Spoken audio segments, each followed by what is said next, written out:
ito puti, ito itim, ito rainbow. Pwede naman po natin sabihin magkakasama tayo eh.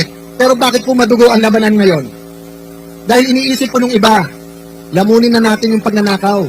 Pag tayo naman naging presidente, palitan natin lahat yan. Hindi po mangyayari, kapatid.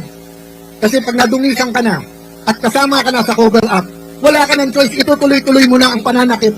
Itutuloy-tuloy mo na yung selective justice. Baon ka na, hawak ka na nila. Yun po ang problema natin kay Kadante. Hindi natin po problema na makukulong siya. Ang problema natin, hindi siya mahawakan. Ang problema natin, hindi siya madidiktahan. Kaya mga kapatid, sana hindi kayo madiktahan.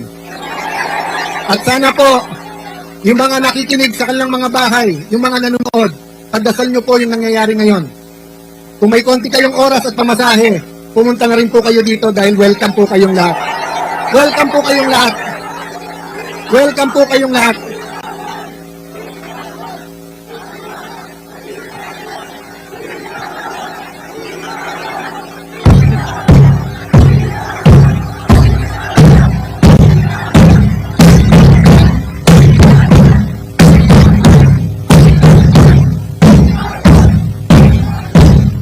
Yung mga nabasa kanina, yung mga papawisan, pag uwi nyo yung t-shirt na to, lalaban nyo, di ba? You will wash it.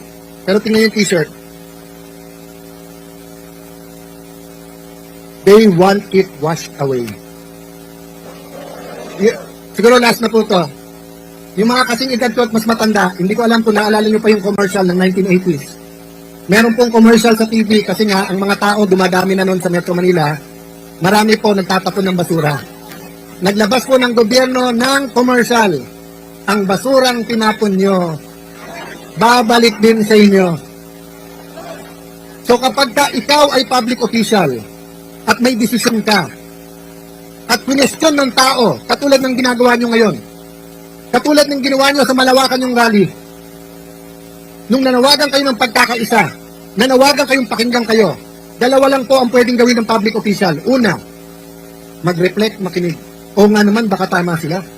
Baka nga selective justice, ayusin natin to. Pero pangalawa, double down. Double down, ibig sabihin, yung mali, lalo nilang pagpipilitan na tama. So nakita na ni Senator Lacson na nagkaloko-loko na yung Blue Ribbon Committee, inilagay pa si Erwin Tulfo.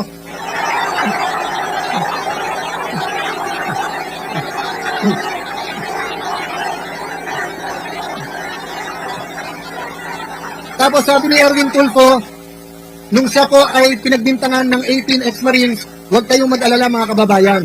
Hindi po ako, si Senator Pangilinan ang maghihiring. Pagkatapos, naging 13 na sila. Ano po ang sabi ni Senator Erwin? Ang buhay ba natin ay iikot na lang sa flood control? Pagkatapos nung nakawin, ang mahigit 100 bilyong piso, ang trilyon-trilyong piso, sasabihan nyo kami, ang buhay ba natin iikot na lang sa investigasyon?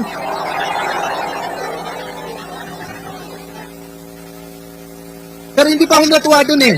Huwag na tayo mag-imbestiga. Pero lahat ng manggugulo, ikulong natin yan. Si Marcoleta ang kulit, ikulong natin yan. So, kaya po tayo nandito, wala pong pupuntahan itong ginagawa natin. Mga kapatid, tingin nyo po ba nagbago na?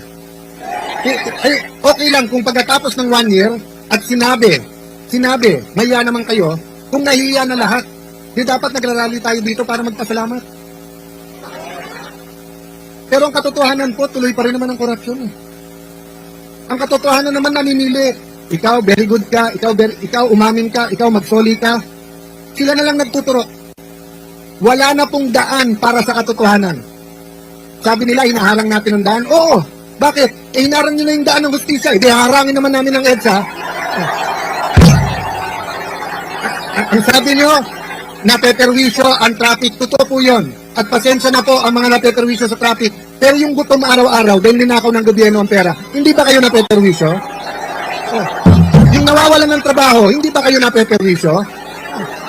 Huwag nyo po kaming, iwanan ko po sa inyo mga kapatid, huwag nyo po kaming alalahanin.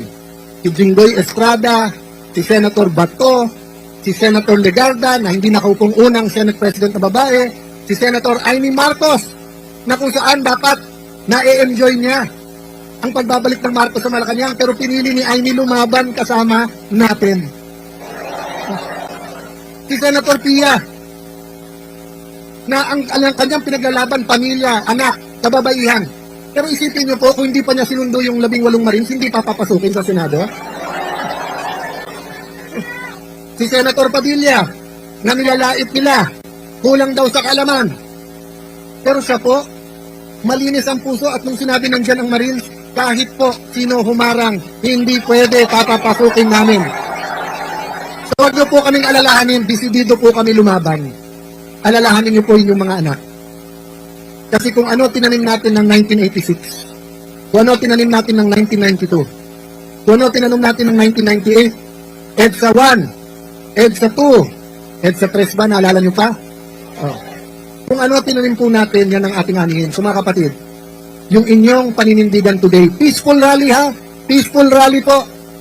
Kanina, pagkatapos sigaw yun yung BR1, sumisigaw po din.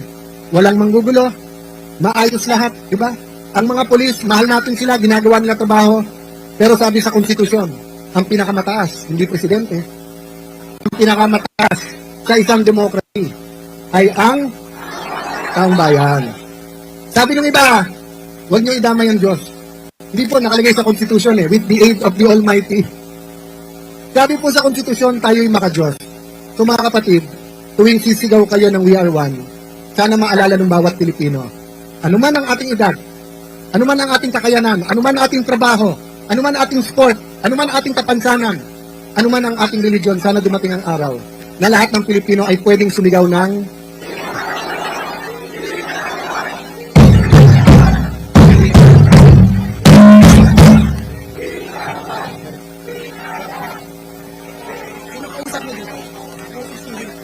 Hello, mga kapatid, 5 palakpak para kay Senator Alan Cayetano. Si Carla po nasa kabilang side. Thank you very much, Senator. Wearing glasses. Okay, dito ko sa kabilang side. Si KJR po. Ano po sigaw natin?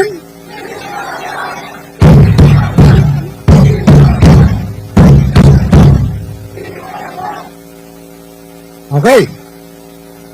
Ang